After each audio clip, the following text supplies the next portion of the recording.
We have here today a replica of an 1860 Colt Army revolver. It's familiarly known as a cap and ball revolver.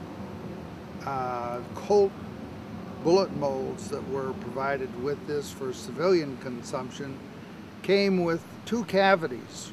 One produced the little round ball and the other produced the larger bullet. Obviously, for business purposes, the bullet was the way to go. So now to load this, we're going to load it kind of the way a civilian would have loaded it, because the military version packaged the powder in a little ice cream cone shaped bag. And that bag, the paper for that bag, was nitrated so that it went into the chamber. I'll show you that. We have a loading lever here, and that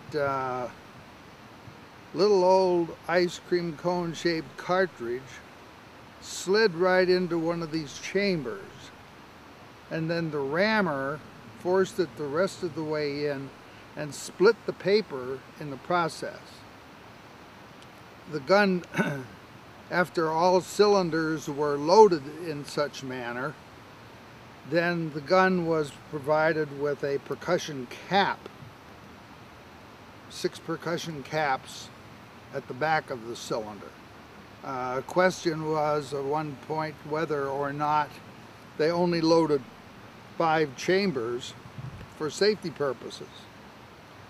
Well, the way this thing is designed, you could rest the hammer in between the live cylinders, and I think my point would be that if I was out in the battlefield expecting to encounter Johnny Reb, I would want every chamber loaded.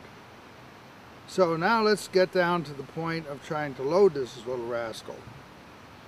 First thing you do is you bring the gun back to a spot in the tumbler that allows the cylinder to rotate freely.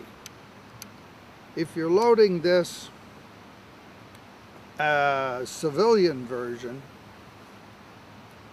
Colt made a nice little flask about this big that was a powder flask, and you held your finger over the end of that.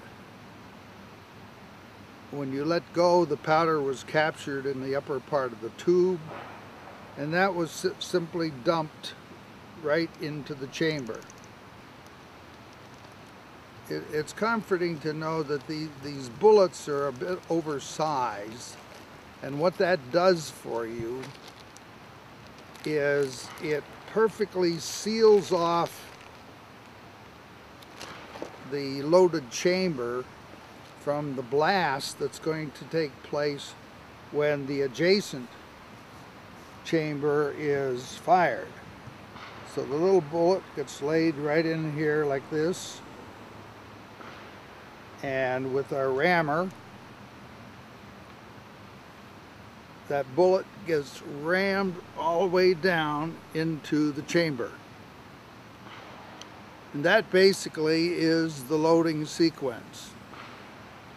Now, I've kind of taken the liberty to load a couple of these chambers in advance rather than going through the repetitious loading cycle. So what we have to do now is come up with some caps. Okay, here goes the cap over what is called the nipple of the gun. Rotate the cylinder to the next chamber. Place a cap on that. It was interesting to note that cavalry, especially cavalry, who might be going out on a long patrol and under very wet and rainy conditions,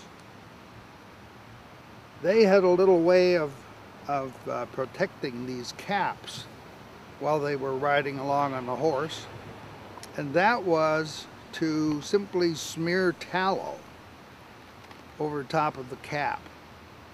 And when the hammer struck the cap, of course, it would ignite and fire right through the tallow. I'll make one little aside note here. For those of you who remember going to the old Saturday afternoon matinees, when the cowboys were riding down on the villains, they would typically go bam! Then they'd bring the gun back over their head and cock for the next discharge. The reason for that is because with these guns, once the cap has been fired, it kind of what they call frangates. It goes into parts, and those parts can fall down in the inside of the mechanism, and if that happens, you're out of business. You cannot shoot another shot until you sit down, get a stick or some convenient tool and pry that dead cap out of the mechanism. Obviously something you didn't want to have to encounter if you were a cavalryman. Okay, now we've got it all loaded here, and we'll just pick a spot and fire. Again, if I was the cavalry guy, I'd hold this thing upside down, or you can just conveniently hold it to the side.